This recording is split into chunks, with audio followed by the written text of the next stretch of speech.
Here I have Xiaomi Pocophone F1 and let me show you how to set up the fingerprint protection on the following device. So at the very beginning, let's start by using your home screen. Here you need to find and select the settings. From the list of settings, you need to scroll down in order to choose lock screen and password. Then select the fingerprint, so let's tap add fingerprint. But before you add your fingerprint, you need to set up some backup method. It could be pattern, pin or password. In my case, let me choose pattern.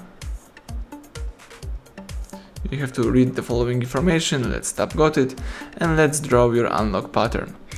In my case, it could be the following one, tap confirm, so you have to input your pattern twice, and now you need to add your fingerprint. So let's place your finger on your sensor. The sensor is located right here at the back of the device, and let's simply start tapping the sensor. You have to do it a couple of times with the different part of your finger to save the whole fingerprint. Let's just keep tapping.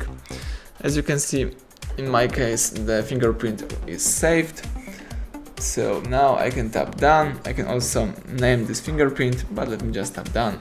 Alright, let me leave the default settings, and here you can now press the power key, and in order to use your device you need to enter your pattern, or you may also unlock your device by using the fingerprint. Let me show you. That's it. So everything went well. Thank you for watching. Please subscribe our channel, leave thumbs up under the video.